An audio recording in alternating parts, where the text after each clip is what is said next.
ازيكم يا بنات؟ عاملين ايه؟ يا رب تكونوا بخير. مساء الفل عليكم او صباح الفل عليكم على حسب التوقيت اللي بيشوفوا فيه الفيديو. عايزين بقى صلوا على النبي.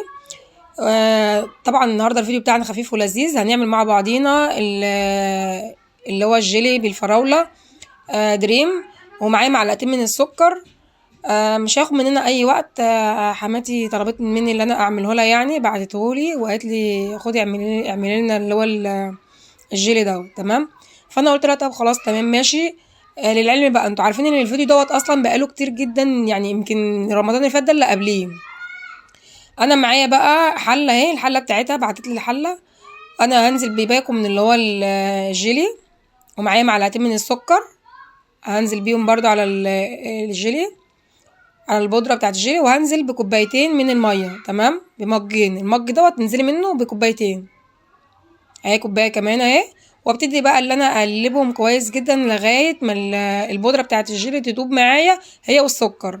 لو مش حابه ان انت تحطي سكر براحتك، ما تحطيش، بس هو لازم تحطي سكر. يعني اللي بيبقى عايز يحط سكر يحط، مش عايز براحته. احنا هنعمله بطريقه سهله وبسيطه، يعني مش هياخد مننا اي وقت خالص. تبقى بقى اللي انت تقلبي تقلبي تقلبي تدوي لغايه ما يدوب. وانا رفعته على النار. انا حطيت اللي هي ميه من الحنفيه. انت عايزه تحطي ميه من الميه يكون مغليه تمام. بس انا حطيت ميه من الحنفيه، وبعد كده رفعته على البوتاجاز وابتديت ان انا ايه، اقلب لغايه ما كله يدوب مع بعضه. لان انتوا عارفين ان لما انت بترفعي اي حاجه على النار، لو في سكر ولا اي حاجه بتدوب، السخونيه بتدوبها.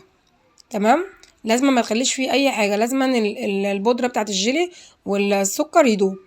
كده اقلب كده لغايه ما يدوب خالص، وبعد كده هسيبه على البوتاجاز بس يغلي غلوتين، وبعد كده اروح طافيه عليه. بص انا بقول لكم اهو، ببتدي ان انا بقلب كده لغايه ما يدوب.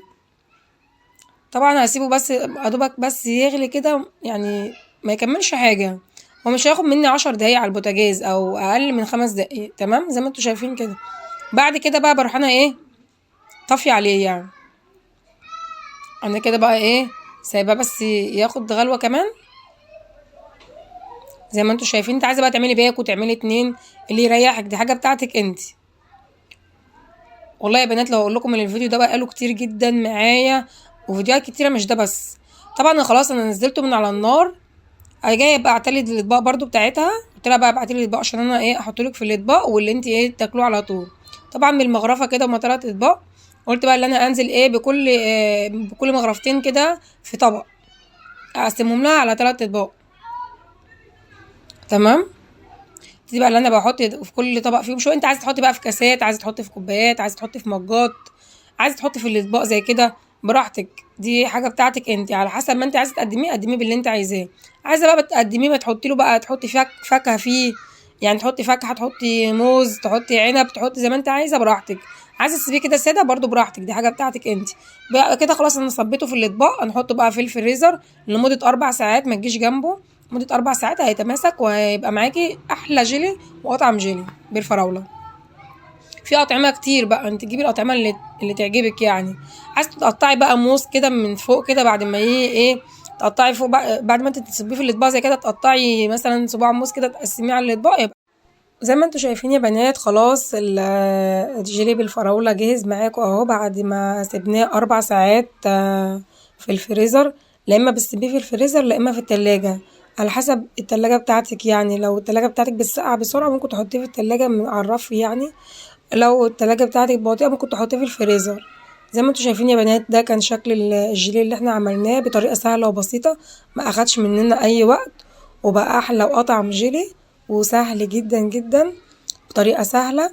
في ناس بتحط له مية سخنة وبتدوبه، وبعد كده بتروح صباه في الاطباق او في فناجيل او في كاسات، وتحطه في الفريزر على طول يعني. بس وانت عايز تحطيه يدي غلوة كده على البوتاجاز، بيبقى احسن لك بكتير، وبيخلي كل حاجة بتدوب. بصوا زي ما انتوا شايفين المعلقة كده بوريلكم الجيلي. انا كنت عند حماتي فوق بصور الجيلي بعد ما طلعته من التلاجة. زي ما انتوا شايفين، بصوا ما شاء الله متماسك ازاي. بصوا زي ما انتوا شايفين ماسك في المعلقة ازاي، احلى واطعم جيلي. يا رب يكون عجبكم. ما تنسوش بقى يا بنات تشجعوني، ولايك والاشتراك في القناة. السلام عليكم ورحمة الله.